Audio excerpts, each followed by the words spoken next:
di depan cermin. Apakah kabarmu selama ini? Siapakah itu menatap padaku? Apakah dirimu utuh? Mata itu, wajah itu, jiwa itu, hati itu, bahagiakah?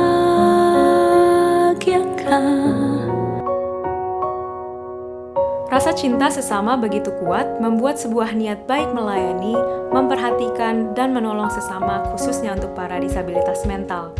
Itulah yang dilakukan keluarga Gemah Hartono, menjadikan garasi rumahnya untuk mengasuh dan mendidik anak penyandang disabilitas mental, khususnya tunagrahita, yang pada saat itu baru berjumlah 3 anak. Hingga rumah tersebut tidak dapat lagi menampung, maka pada tahun 1979 dipindahkan ke Jalan Y nomor 33, Kampung Duri, Jakarta Barat, hasil bantuan dari aksi puasa pembangunan yang digalang oleh Bapak Uskup Leo Sukoto. Itulah cikal bakal berdirinya Yayasan Triasih.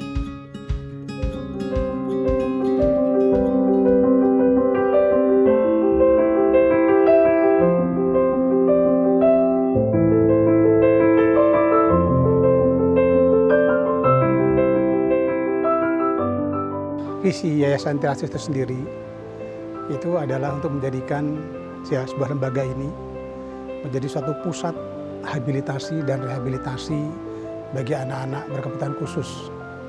Ya, khususnya adalah anak-anak Down syndrome, anak tunagrahita, orang kebanyakan menyampaikan seperti itu istilahnya.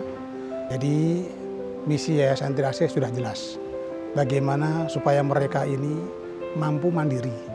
Yang pasti mampu mandiri, tidak memberatkan beban orang lain, orang tua khususnya, yang sudah jelas-jelas mereka juga tidak ingin ya dikaruniai buah hati semacam anak yang kita asuh. Namun bagaimanapun kami merasa perlu bahwa mereka pun pribadi-pribadi yang punya hak kelayakan untuk hidup, bagaimana mereka harus mandiri. Misi kami ke depan ya bukan hal yang berlebih, karena kami yakin dan percaya, karena apa?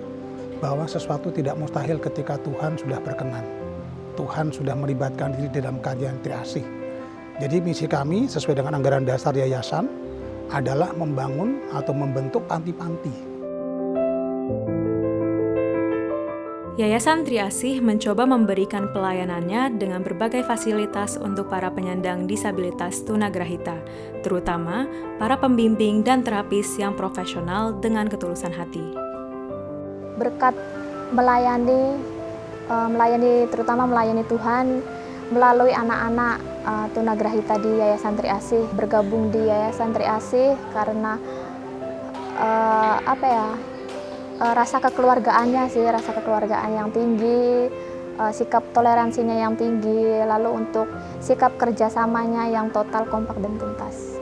Saya kira kan anak-anak disabilitas tunagrahita itu mungkin dengan pandangan sebelah mata, banyak orang yang memandang seperti itu. Ada yang bilang emang kayak orang gila atau banyak negatifnya kayak gitu. Tapi setelah saya terjun di dunia mereka, saya lebih tahu bahwa mereka punya hati, perasaan, bahkan mereka mengerti. Bukan saya mengajarkan mereka, tapi mereka yang lebih banyak mengajarkan saya.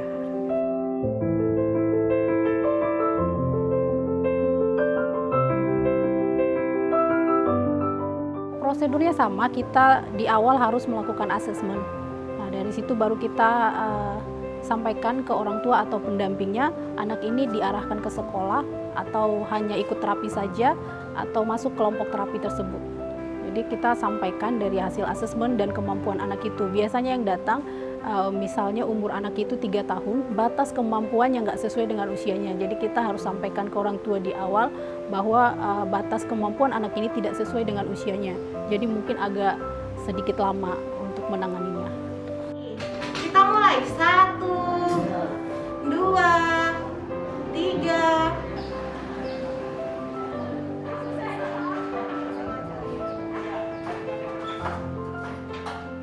Tidak hanya memperhatikan pelayanan panti saja, Yayasan Tri Asih juga memiliki unit pendidikan dan pengajaran kelas persiapan SDLBC 1, SDLBC, sampai dengan SMK LBC. Orang tua sepenuhnya percaya dengan sekolah ini, dengan pendidik, dengan terapis, dengan pendampingnya ya, bahwa kami akan melayani anak-anak mereka itu dengan baik gitu. Tetapi meningkatkan kemampuan mereka, apa yang ada di mereka kita tingkatkan, kita terapi, kita didik, kita latih sesuai dengan kemampuan mereka, supaya kami pun juga ingin mereka mandiri kan, seperti itu. Tapi kalau sembuh normal kembali ya nggak bisa.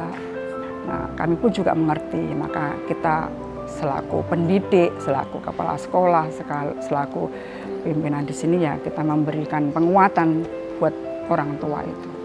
Pendeknya, waduh kepanjangan, kurangi. Jarum panjangnya keangkat 5/20.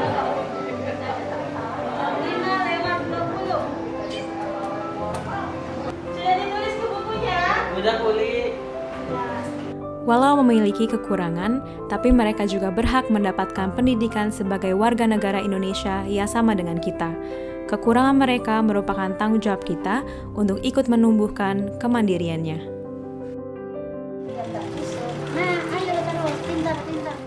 Menurut saya siapa lagi kalau bukan kita gitu. Karena anak-anak ini kan memang tidak tahu apa-apa ya. Apa yang dia lakukan ya mengalir saja, dia tidak tahu itu salah dan dia juga tidak tahu itu benar gitu. Tapi kami memahami karena memang keterbatasan mereka. Saya ingin membuktikan bahwa mereka yang dikatakan tidak mampu itu mempunyai sesuatu, bahkan mungkin sesuatu itu lebih daripada masyarakat yang mengolok-olok.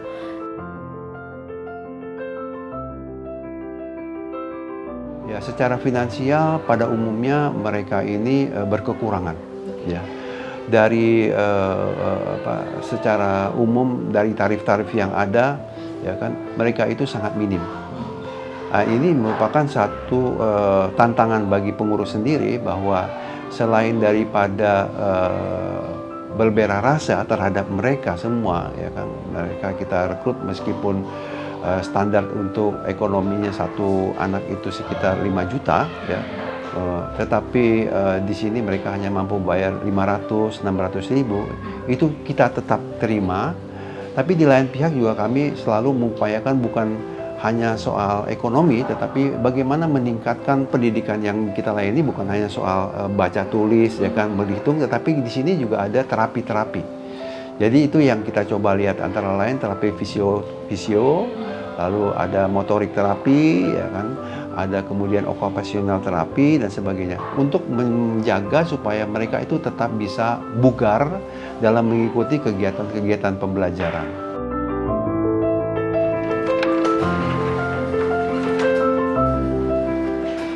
Yayasan Tri Asih juga mengembangkan unit usaha kerja dalam membentuk para disabilitas tersebut untuk bisa mandiri hidup di tengah masyarakat umum.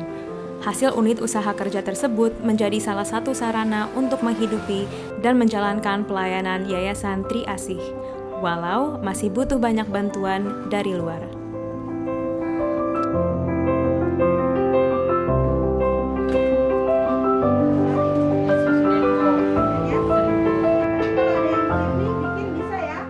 Memang ini suatu hal yang menjadi tantangan terbesar buat kami, ya, bahwa kami tidak mungkin bisa bertahan dan eksis sampai dengan sekarang. Karena apa?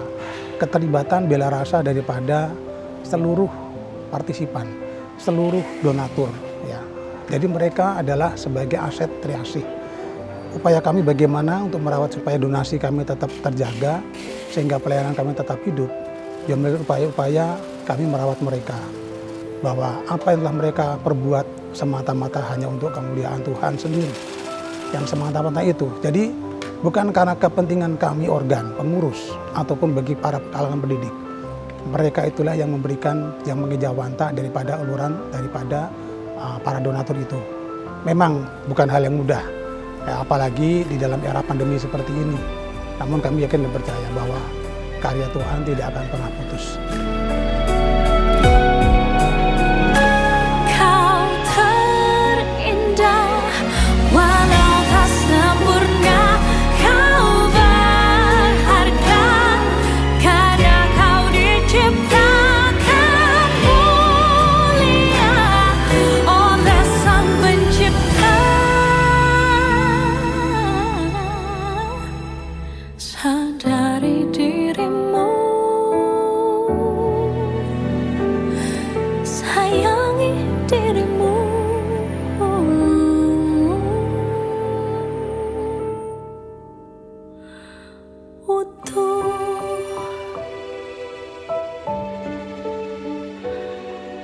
utuh